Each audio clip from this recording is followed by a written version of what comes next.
আসসালামু আলাইকুম। আজকে একটা বিষয় আহ,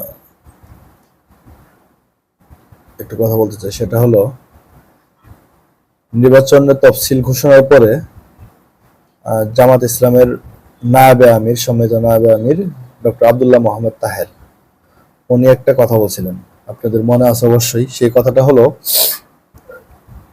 তিনি বলছিলেন মুসলিম বিশ্বের যে জাকাত ফান্ড আছে, সেই জাকাত ফান্ডের একটা অংশ যদি আমাদের দেশে আনা যায়, আমাদের দেশের দারিদ্র বিমোচনে অনেক সহযোগী ভূমিকা পালন করবে।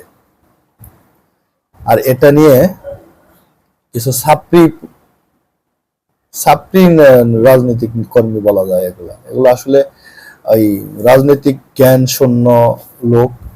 এরা হুজুকে বাঙালি, মানে বুঝে না বলার লোক আর কি। এরা এতটা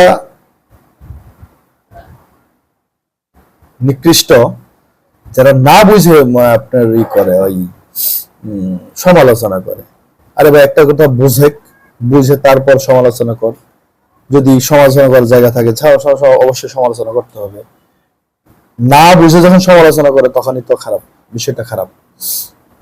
কি হলো? অবশ্যই কি হলো, আজকে ডক্টর শেখ আহমদুল্লাহকে পিএম ডাকছেন জাকাত ফান্ডের জন্য, যে এটার মাধ্যমে কিভাবে দারিদ্র বিমোচন করা যায়, মুসলিম বিশ্বের জাকাতটা আমাদের দেশে কিভাবে আনা যায়, এই বিষয়ে তার কাছে পরামর্শ চাইছেন।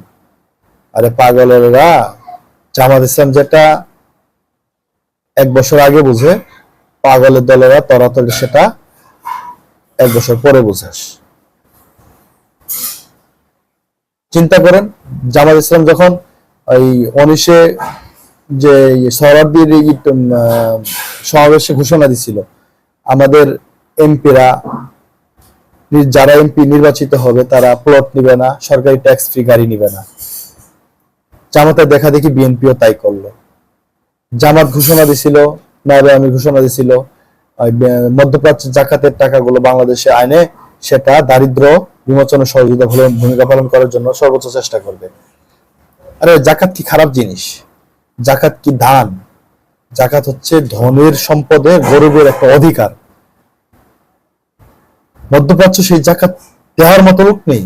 সেই টাকা আমাদের দেশের লোকেরা আমাদের দেশে আনবে, আমাদের মুসলিম ভাইরা আনবে, আমাদের দেশে এনে গরিবদের মাঝে বিলিয়ে দিবে। এটাই খারাপ জিনিস। পাগলের দ্বারা ট্রল শুরু করলো জামাতকে নিয়ে, যা এইভাবে বললো জাকাত ইসলাম, বাংলাদেশ জামাত ইসলাম বাদ দিয়ে জাকাত ইসলাম নামে ট্রল শুরু করলো। মূর্খের দলেরা, মূর্খের দল। আজকে কি হলো? আজকে মাননীয় প্রধানমন্ত্রী শেখ আহমদুল্লাহকে ডেকে নিয়ে তার পরামর্শ গ্রহণ করলেন এবং কি তাকে তার কমিটিতে রাখলেন।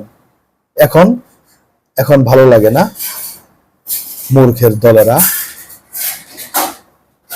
ছাগলের দলেরা। একটু পড়াশোনা করে তারপরে সমালোচনা করা দরকার তো, তাই না? ওকে, ভালো থাকবেন। আসসালামু আলাইকুম।